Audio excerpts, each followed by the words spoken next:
How you guys doing? Good? Yeah. So I do mics all the time. I'm actually nervous. I've never done it in front of this many Filipinos. I'm Filipino. I feel like I'm performing in front of my family, which is terrifying.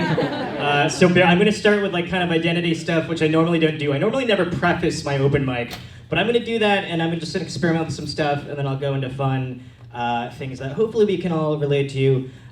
Who here had an identity crisis growing up? Yeah, I feel like the coolest thing is with Filipinos, you have the solidarity of the identity crisis. I grew up in Orange County with a bunch of white people. Yeah. And I think what was funny was all my friends were white, and they were like, Joe, we don't have a black person of our group, so you're a black friend. I was like, no, I'm Filipino, I'm pretty sure. And then when I actually met a Filipino girl, I had a crush on her when I was in middle school. First Filipino girl I had a crush on, she was like, no, Joe, you're too much of a white boy for me.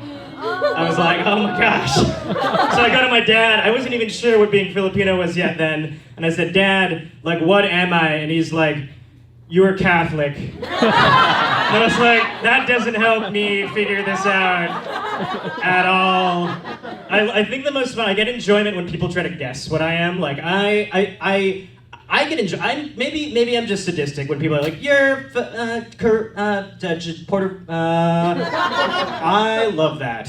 I think the weirdest one though I had is I was in northern India in the Himalayas, and this dude looks at me he's just like, yo man, you look Indian from afar. What do I do with that piece of information? I did that cat looks like a dog from afar, but there's nothing that I'm not your personal magic eye for this. I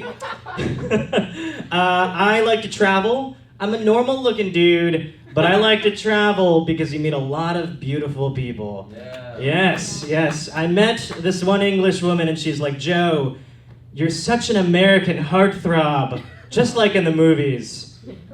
And I'm thinking, what movies are you watching to where I'm the heartthrob? Guys, I look like Rufio got a tech job.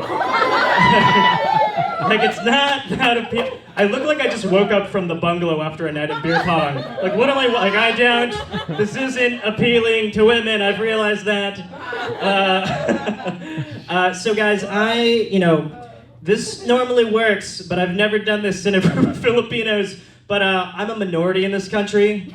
I am a minority, guys. I have an Android phone. Yeah, people do not like the green bubble. We got one person with an Android in the back. We're gonna connect after this. We're one of the two or three. Yeah, so, people don't like Androids. I'm realizing this. It's almost comical how much people don't like it. And there's never a good reason. They never know that much about the phone. They're like, well, the branding's not that great. Well, I'm like, the branding's not gonna save your phone. Like, my phone's waterproof. Branding's not gonna save your phone when you drop it in the toilet for the second time. Like, that's not gonna work. And so I was in a group text, you guys, and people don't like Androids because they've done an update where it just really messes up the thread. Instead of showing the emojis, it'll say like, this person like that, and it'll write it out. So we were planning this trip, this fun camping trip with 10 of my friends, and I know the Android etiquette. I apologize right off the bat. I'm sorry, you guys.